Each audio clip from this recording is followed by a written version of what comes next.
नमस्कार दोस्तों, स्वागत है आपका अपने यूट्यूब चैनल में। हमारा टॉपिक होने वाला हिंदी प्रैक्टिस सेट। ये जो हमारे हिंदी प्रैक्टिस सेट है सब लेटेस्ट प्रैक्टिस सेट है। जितने भी प्रीवियस ईयर में अगले क्वेश्चन है सबको करते हैं। एक क्वेश्चन से जितने क्वेश्चन बन सकते हैं सबको कंप्लीट करते हैं।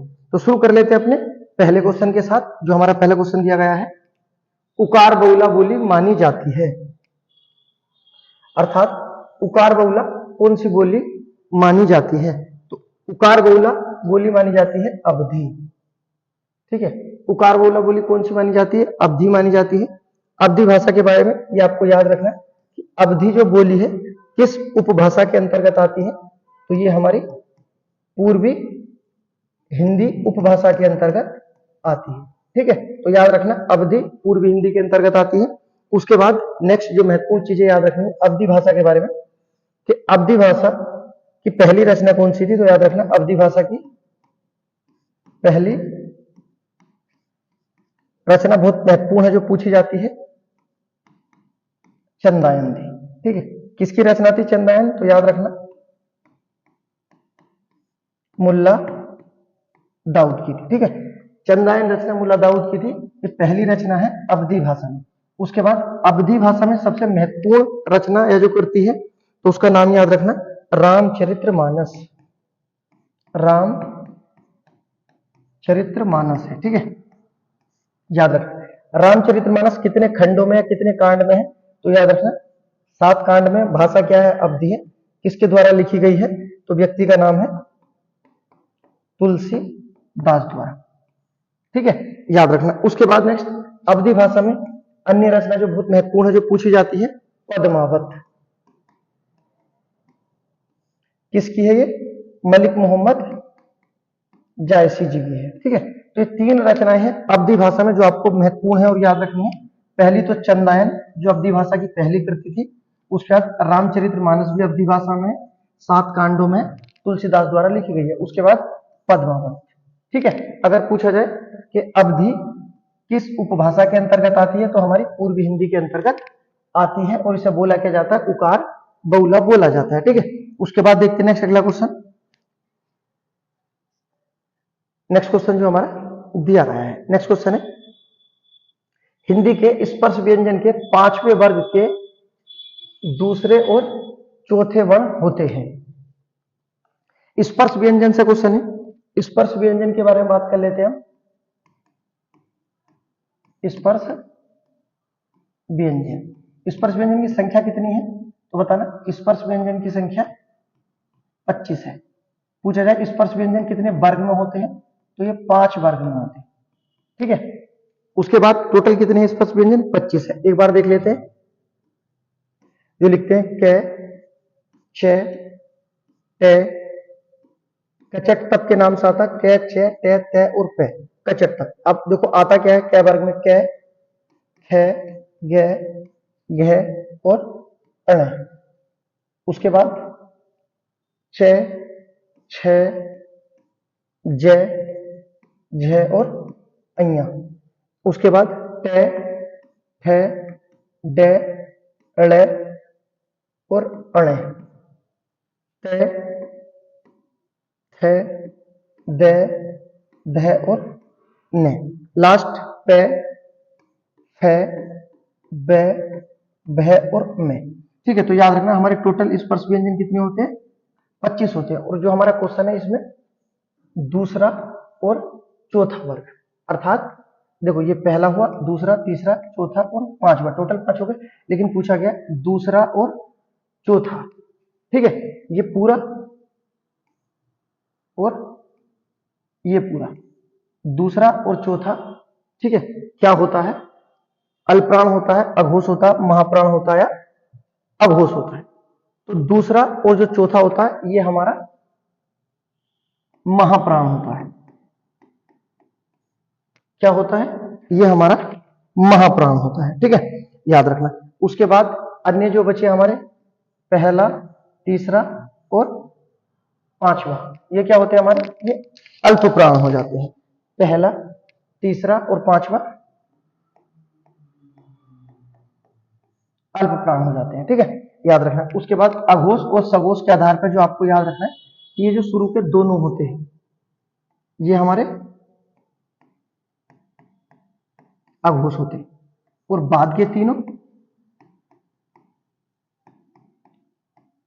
सघोष होते हैं। ठीक है, तो अघोष सघोष के आधार पर भी याद रखना, पहले और बाद के, पहले दो और बाद के तीन। ठीक है, अल्पप्राण और महाप्राण के आधार पर भी याद रखना। तो दूसरे और चौथे क्या होते हैं हमारे, ऑप्शन नंबर सी हमारा आंसर हो जाएगा। क्या हो जाएगा, ये महाप्राण होते हैं। ठीक है, उसके बाद देखते हैं नेक्स्ट अगला क्वेश्चन जो हमारा दिया गया है।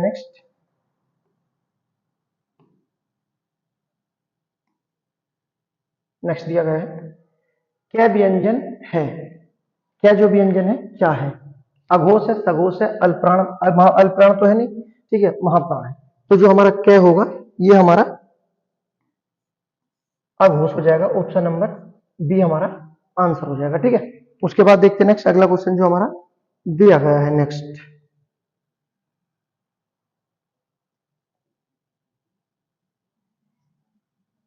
वह महिला बहुत विद्वान है, वाक्य में किस प्रकार की अशुद्धि है। वह महिला बहुत विद्वान है, वाक्य में किस प्रकार की अशुद्धि दी गई है। तो ये जो है हमारी लिंग संबंधी अशुद्धि है, क्योंकि विद्वान नहीं होगा, विद्वान के स्थान पर क्या होगा, विदुषी होगा। क्या हो जाएगा, विदुषी हो जाएगा। अब शुद्ध हो जाएगा, वह महिला बहुत विदुषी है, तो विद्वान हमारा लिंग चेंज हो जाएगा इसका। तो कौन सी अशुद्धि थी, लिंग संबंधी अशुद्धि थी। उसके बाद नेक्स्ट देखते हैं, नेक्स्ट क्वेश्चन बहुत महत्वपूर्ण है जो हमारा दिया गया है। निम्नलिखित शब्दों में नपुंसक लिंग का चयन कीजिए। कौन सा हमारा नपुंसक लिंग होता है। अब देखिए, जो आपको याद रखना है, हमारा लिंग से क्वेश्चन दिया गया है। लिंग की जो पहचान करते हैं हम किस शब्द से करते हैं, तो बताना, संज्ञा शब्द से होती है। लिंग की पहचान किस शब्द से होती है, संज्ञा शब्द से होते हैं। जितने भी लिंग होते हैं सभी क्या होते हैं, ये सब विकारी शब्द होते हैं। क्या होते हैं, विकारी होते हैं, अर्थात लिंग वचन के आधार पर ये बदले जा सकते हैं। उसके बाद क्वेश्चन पूछा जाता है कि हिंदी में लिंग के कितने भेद होते हैं, तो बताना, हिंदी में दो भेद होते हैं। ठीक है, कौन कौन से, पहला स्त्रीलिंग और दूसरा हो जाएगा पुल्लिंग। स्त्रीलिंग और पुल्लिंग। ठीक है, तो हिंदी में कितने लिंग होते हैं, हिंदी में लिंग होते हैं दो, जबकि पूछा जाता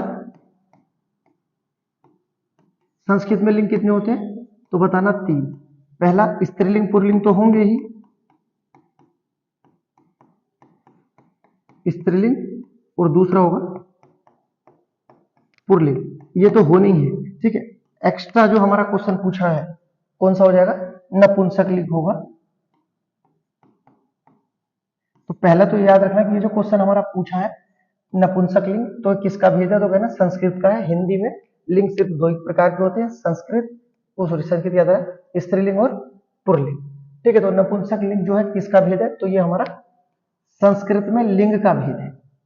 ठीक है, और नपुंसक लिंग बात कर लेते हैं होते क्या है, तो ऐसे लिंग जो ना पुरुष जाति में आते हैं और ना ही स्त्री जाति में आते हैं, उन्हें क्या कहते हैं, हम नपुंसक लिंग कहते हैं। अब इसमें जो हमारे ऑप्शन दिए गए हैं देख लेते हैं। स्त्री पता चल जाएगा, दारा पता चल जाएगा, कलत्र शब्द से पता नहीं चलेगा, और ये क्या हो जाएगा हमारा नपुलिंग हो जाएगा, या नपुंसक लिंग हो जाएगा। और पत्नी से भी हमें लिंग का पता चल जाएगा। ठीक है, तो ऐसे शब्द जिससे लिंग का पता ना चले कि वो स्त्री जाति का है या पुरुष जाति का है, उसे क्या कहते हैं, उसे नपुंसक लिंग कहते हैं। ठीक है, याद रखना। उसके बाद देखते हैं अगला क्वेश्चन,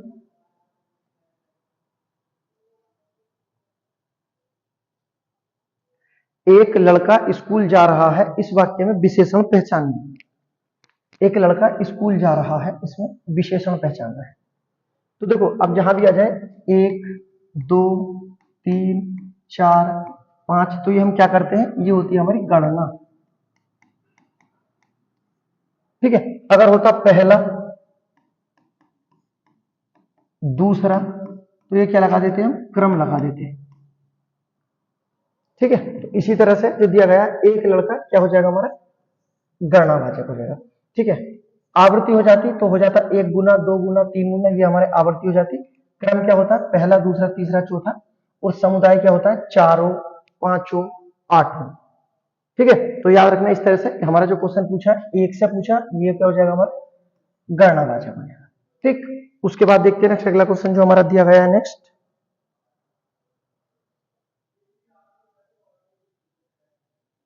नेक्स्ट क्वेश्चन देखते हैं। निम्न वाक्य में कोष्टक में दिए गए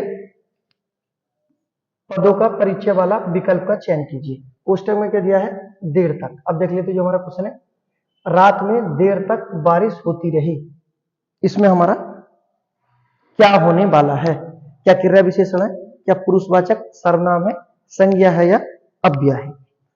रात में देर तक बारिश होती रही, ठीक है, तो बारिश होने की विशेषता क्या है, कब तक, देर तक। ठीक है, और ये किसकी विशेषता बताई जाती है, क्रिया की विशेषता कौन बताते हैं, क्रिया विशेषण। तो ये देर तक क्या हो जाएगा हमारा, क्रिया विशेषण हो जाएगा। ठीक है, क्रिया विशेषण के बारे में याद रखना। अगर पूछा जाए क्रिया विशेषण के कितने भेद होते हैं, तो क्रिया विशेषण के हमारे 4 भेद होते हैं। और क्रिया विशेषण क्या होता है हमारा, तो क्रिया विशेषण अभिकारी होता है। क्या होता है,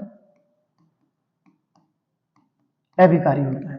ठीक है, कितने भेद होते हैं, क्रिया विशेषण के 4 भेद होते हैं, याद रखना। रीतिवाचक क्रिया विशेषण, कालवाचक क्रिया विशेषण, स्थानवाचक क्रिया विशेषण, परिमाणवाचक क्रिया विशेषण। ठीक है, याद रखना। उसके बाद देखते हैं नेक्स्ट अगला क्वेश्चन। नेक्स्ट क्वेश्चन दिया गया हमारा, निम्न शब्दों में तत्सम शब्द कौन सा होगा?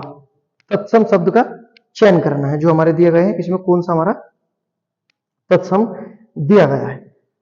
मृत्तिका, बाघ, रैन या छाजन, तो इसमें कौन सा हमारा तत्सम, मृत्तिका हमारा तत्सम हो जाएगा। और मृत्तिका का तद्भव क्या होगा, मिट्टी हो जाएगा। क्या हो जाएगा, मिट्टी या मट्टी हो जाएगा। ठीक है, याद रखना। उसके बाद देखते हैं नेक्स्ट,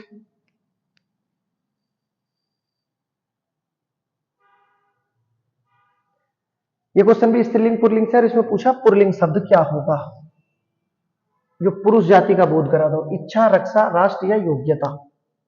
तो पुल्लिंग जो शब्द होगा क्या होगा हमारा, राष्ट्र होगा। ऑप्शन नंबर सी हमारा आंसर हो जाएगा। ठीक है, उसके बाद देखते हैं नेक्स्ट,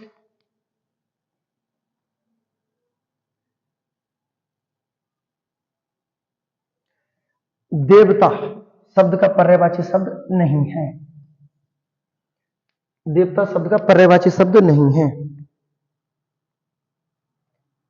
पहला सुर दिया है, अमर दिया, देव या सुधाकर। सुधाकर हमारे देवता का पर्यायवाची नहीं है, ये हमारे चंद्रमा का पर्यायवाची है। ठीक है, अब देख लेते हैं जो देवता के पर्यायवाची, सुर होता है देवता का, अमर होता है, देव भी होता है।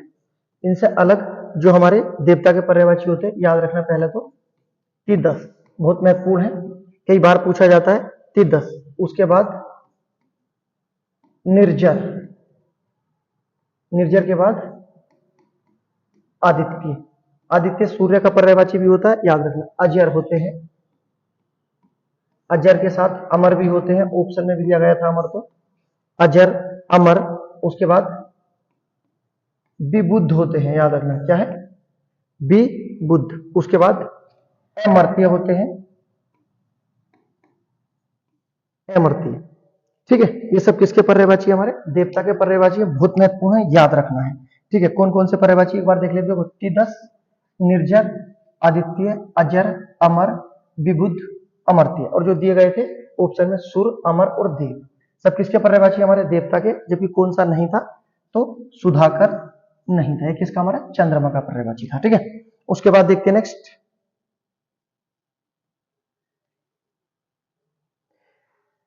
नेक्स्ट दिया गया एंकर वाइट कहते हैं। एंकर वाइट किसे कहते हैं, तो याद रखना ऑप्शन नंबर बी जो हमारा दिया गया है, एंकर द्वारा किसी समाचार की पुष्टि हेतु वीडियो या कथन दिखाने का क्या कहलाता है, एंकर वाइट कहलाता है। ठीक है, जनसंचार से क्वेश्चन था, हर टॉपिक से क्वेश्चन होगा, जनसंचार, पत्रकारिता, तत्सम, तद्भव सबसे होगा। ठीक है, अगला क्वेश्चन देखते हैं नेक्स्ट, जो हमारा नेक्स्ट क्वेश्चन दिया गया है। क्वेश्चन देख लेते हैं नेक्स्ट जो हमारा दिया गया है क्वेश्चन है हमारा, द्रग किसका पर्यायवाची शब्द है। द्रग किसका पर्यायवाची है, ऑप्शन दिए गए हैं अश्व, आकाश, अमृत या आंख। तो दृग हमारा जो पर्यायवाची है ये हमारा आंख का पर्यायवाची है। आंख के अन्य पर्यायवाची जो होते हैं नैन, लोचन, चक्षु, अक्षि, होता है नेक्स्ट अंबक, विलोचन। सारे किसके पर्यायवाची है? नैन, लोचन, चक्षु, अक्षि, अंबक, विलोचन आंख के पर्यायवाची है। ठीक है, क्वेश्चन क्या था हमारा? दृग का पर्यायवाची पूछा गया था।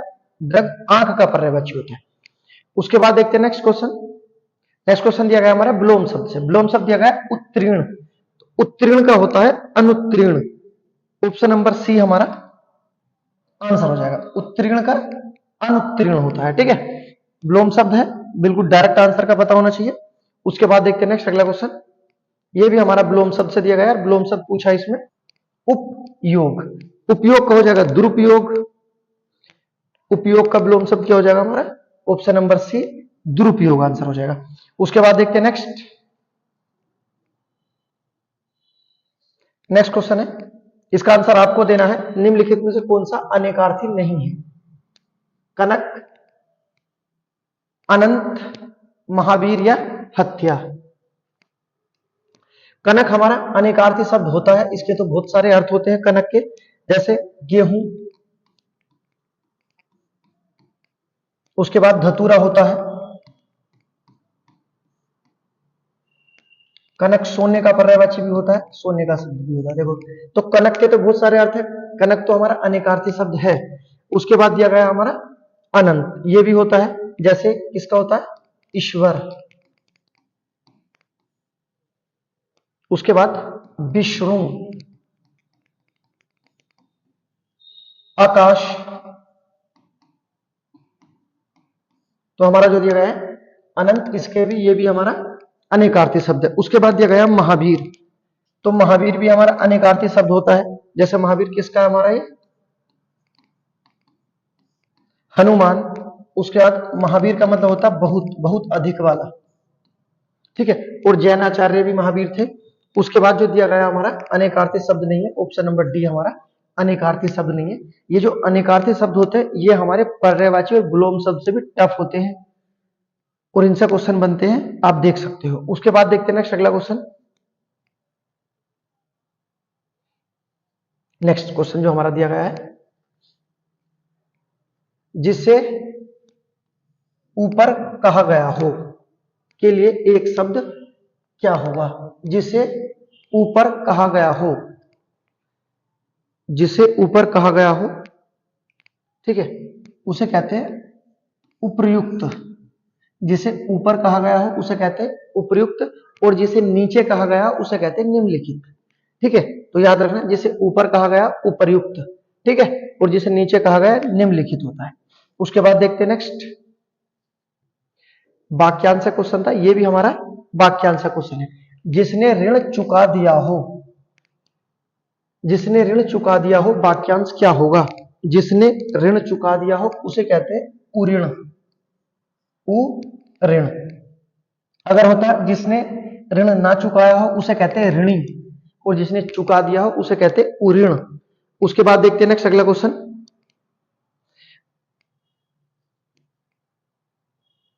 नेक्स्ट ये भी हमारा वाक्यांश क्वेश्चन दिया गया है। पर्वत की तलहटी के लिए वाक्यांश बताना है। पर्वत की तलहटी के लिए क्या शब्द होगा? घाटी, उपत्यका, द्रोणी या बेसिन? पर्वत की तलहटी होती है हमारी उपत्यका। ठीक है, अर्थात पर्वत के नीचे की भूमि को क्या कहते हैं हम? उपत्यका। और होता पर्वत के ऊपर की भूमि उसे कहते हैं अधिपत्यका। अगर पर्वत के ऊपर की होती तो अधिपत्यका हो जाती है। ठीक है, क्वेश्चन पूछे जाते हैं पर्वत के ऊपर की भूमि अधिपत्यका और पर्वत के नीचे की भूमि जो दिया गया है तलहटी उपत्यका। उसके बाद देखते हैं नेक्स्ट,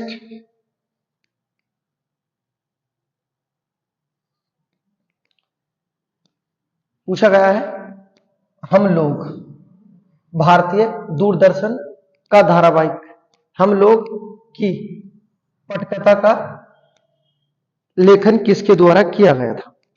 तो हम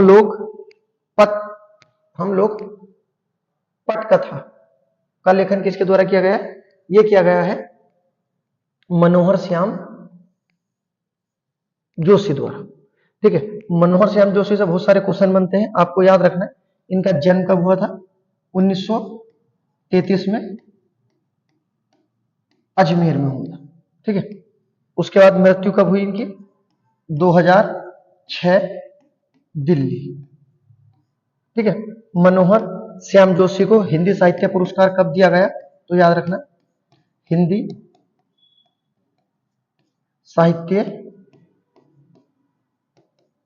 पुरस्कार। ठीक है, मनोहर श्याम जोशी को हिंदी साहित्य पुरस्कार दिया गया था 2005 में। अगर पूछा जाए हिंदी साहित्य पुरस्कार किस रचना के लिए दिया गया था, तो याद रखना कि आपके लिए, कि आपके लिए। ठीक है, मनोहर श्याम जोशी की अन्य रचनाएं जो हमारे एग्जाम में पूछी जाती हैं, पहले तो ये खुद है जो दिया था हम लोग, उसके बाद होगा हम राही, तो दोनों हम से बने, हम लोग हम राही, उसके बाद हम जात। ठीक है, तो देखो तीन हो गए हमसे, हम राही, हम जात और हम लोग।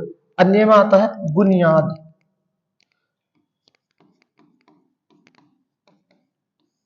बुनियाद। उसके बाद नेक्स्ट मुंगेरी लाल के हसीन सपने, मुंगेरी लाल के हसीन सपने। ठीक है, और एक महत्वपूर्ण आती है, आसान है, याद हो जाएगी, कुरु कुरु स्वाहा। ठीक है, तो मनोहर श्याम जोशी के बारे में जो चीजें हैं याद रखना, क्योंकि इनसे क्वेश्चन बनते हैं। इनकी रचनाओं में आती है हम लोग, हम राही, हम जात, बुनियाद, मुंगेरी लाल के हसीन सपने, कुरु कुरु स्वाहा। हिंदी साहित्य पुरस्कार कब दिया गया था? 2005 में। किस रचना के लिए? तो याद रखना कि आपके लिए। जन्म कहां हुआ था? राजस्थान के अजमेर में, और मृत्यु 2006 दिल्ली में। ठीक है, उसके बाद देखते हैं नेक्स्ट अगला क्वेश्चन जो हमारा दिया गया है।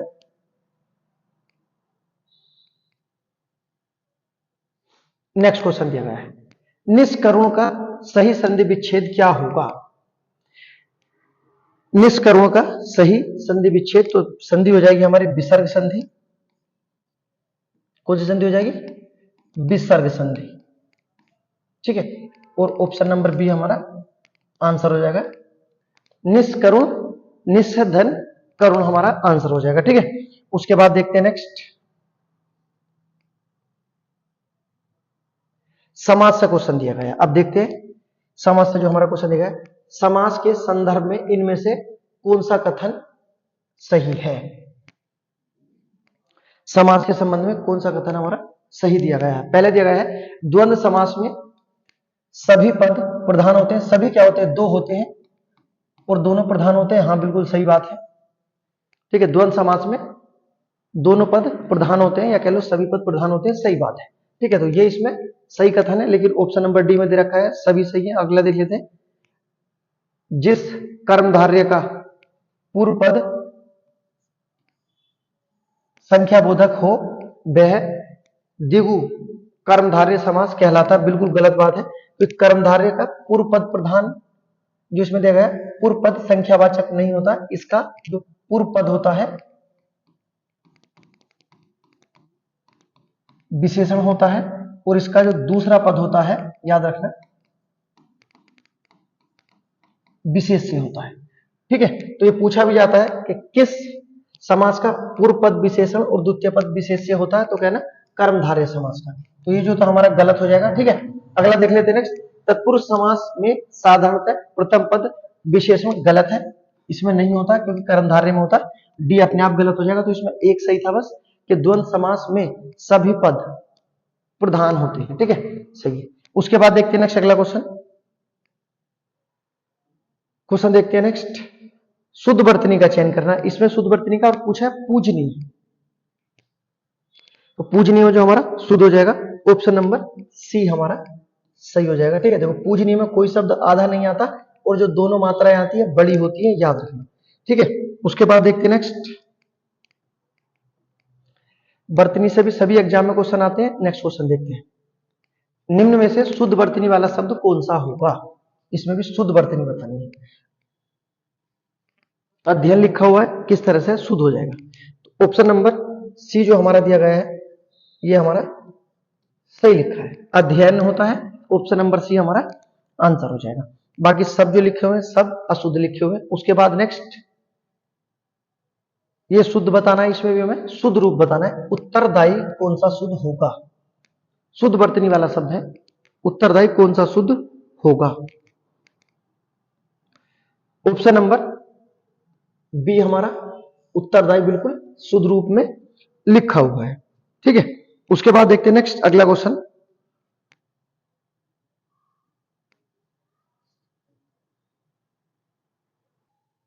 क्वेश्चन देख लेते हैं जो हमारा दिया गया है। कारण के अभाव में कार्य की उत्पत्ति होना किस अलंकार का परिचायक है? अलंकार से क्वेश्चन है और क्वेश्चन पूछा गया है कारण के अभाव में अर्थात कारण के बिना कार्य की उत्पत्ति होना किस अलंकार की विशेषता है? अलंकार के बारे में जो आपको बेसिक चीज जानकारी याद रखने की, अलंकार के हमारे अन्य जो शब्द होते हैं उसमें आता है आभूषण, अलंकार को ही कहते हैं। उसके बाद गहना, ये सब अलंकार के पर्यायवाची जो हमारे एग्जाम में पूछे जाते हैं। जेवर, पदक, सब किसके पर्यायवाची है? अलंकार के पर्यायवाची है। अलंकार का संस्थापक पूछा जाए, अलंकार का संस्थापक आचार्य बावन को बोला जाता है। जबकि अलंकार की परिभाषा देने वाले प्रथम व्यक्ति आचार्य दंडी जी है। ठीक है, अलंकारवादी कवि किसे कहते हैं? केशवदास को कहते हैं। केशवदास को अलंकार का सम्राट और अलंकार का बादशाह बोला जाता है। ठीक है, याद रखना। अब क्वेश्चन देख लेते हैं। कारण के अभाव में कार्य की उत्पत्ति होना किस अलंकार की विशेषता है? तो ये हमारे किस अलंकार की विशेषता है? याद रखना, विभावना अलंकार की विशेषता है। ऑप्शन नंबर सी हमारा आंसर हो जाएगा। जिस तरह से होता है प्यास मिटी मोहन का मुख देखी, प्यास मिटी मोहन का मुख देखी।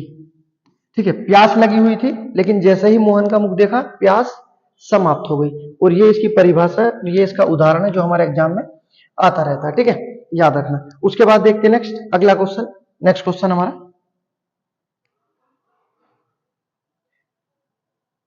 नेक्स्ट क्वेश्चन दिया गया है बिनु पद मतलब बिना पैरों के, बिनु पद चलई सुनई बिनु काना, अर्थात बिना पैरों के चलते हैं और बिना कानों के सुनते हैं। बिनु पद चलई सुने बिनु काना, कर बिनु करम करई विधि नाना। इस चौपाई में अलंकार बताना दिया गया है। विषम, विभावना, असंगति या तद्गुण। तो ये जो अलंकार हो जाएगा हमारा विभावना अलंकार हो जाएगा, क्योंकि विभावना अलंकार में विशेष प्रकार की कल्पनाएं की जाती हैं। ठीक है, जैसे कल्पना क्या की गई है? बिना पद चले सुने बिनु काना। क्या बिना पैरों के कोई चल सकता है या बिना कानों को कोई सुन सकता है? तो नहीं सुन सकता। तो कौन सा अलंकार हो जाएगा हमारा? विभावना अलंकार हो जाएगा। ठीक है, उसके बाद देखते हैं नेक्स्ट क्वेश्चन देख लेते हैं जो हमारा दिया गया है। हजारों लोगों ने उसे देखा वाक्य में विशेषण है।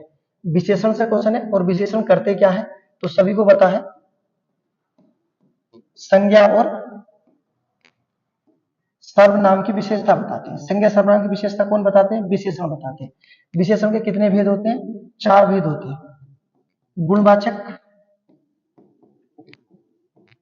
परिमाणवाचक, संख्यावाचक और सार्वनामिक या संकेतवाचक। ठीक है, तो याद रखना। अब यहां पर क्या है, लोगों की विशेषता कितनी है कि हजारों है। तो हजारों क्या हो जाएगा हमारा? विशेषण हो जाएगा। ऑप्शन नंबर सी हमारा आंसर हो जाएगा। ठीक है, याद रखना। उसके बाद देखते हैं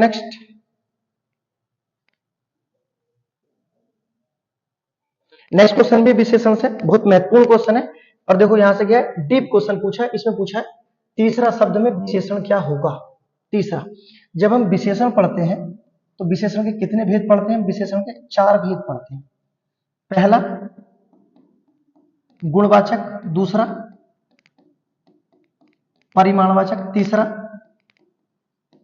संख्यावाचक और चौथा सार्वनामिक या संकेतवाचक।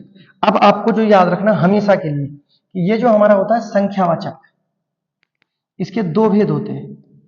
एक होता है अनिश्चित संख्यावाचक और दूसरा होता है निश्चित संख्यावाचक। निश्चित संख्यावाचक जो हमारा विशेषण होता है, इसके 5 भेद होते हैं और इन्हीं 5 भेद में से ये आज जो क्वेश्चन पूछा है इस समय इसी से पूछा गया है। तो निश्चित संख्यावाचक विशेषणों के कितने भेद होते हैं, 5 भेद होते हैं। पहला जो होता है हमारा गणनावाचक होता है, पहला गणनावाचक, दूसरा होता है क्रमवाचक, तीसरा होता है आवृत्तिवाचक, चौथा होता है समूहवाचक और लास्ट होता हमारा प्रत्येकवाचक। ठीक है, अब आपको देखो याद रखना हमेशा के लिए कि प्रत्येक में होते हैं प्रत्येक और हर एक जैसे वाक्य। समूह में जो बनाते हैं हम, समूह कैसे बनाएंगे, दोनों, चारों, दसों, तो ये बन गया हमारा समूह। आवृत्ति में क्या होता है, 2 गुना, 4 गुना, 10 गुना, ये हो गई हमारी आवृत्ति। क्रम क्या होता है, पहला, दूसरा और जो क्वेश्चन में पूछा था तीसरा। ठीक है, तो ये हमारा क्रम होगा, आंसर हमारा क्रम हो जाएगा। और गणना में क्या होता है हमारा, तो गणना कैसे करते हैं हम, जैसे 1, 2, 3, 10, 100, 1 लाख, 2 लाख, ठीक है, जिस भी तरह हो जाएंगे इस तरह से हमारा होता चला जाएगा। तो गणना में हम गिनती गिनते हैं 1, 2, 3, क्रम में हम पहला दूसरा लगाते हैं, आवृत्ति में हम तुलना करते हैं 1 गुना, 2 गुना, 3 गुना, समूह में इस तरह से बनाते हैं दोनों, चारों, आठों, और प्रत्येक में प्रत्येक और हर एक आते हैं। ठीक है, तो हमारा जो क्वेश्चन पूछा गया है आपको याद रखना है, संख्यावाचक विशेषण का जो एक पार्ट होता है निश्चित संख्यावाचक, उसका जो एक भेद होता है क्रमवाचक, वहां से क्वेश्चन पूछा था। ऑप्शन नंबर डी हमारा आंसर हो जाएगा। ठीक है, उसके बाद अगर देखो वीडियो पसंद आई तो लाइक करें, सब्सक्राइब करें। उसके बाद अब बात कर लेते हैं गिव अवे। गिव अवे हमारा विशेषण से ही होगा, तो विशेषण में आपको जो गिव अवे बताना है कि रचना के आधार पर विशेषण बताने हैं।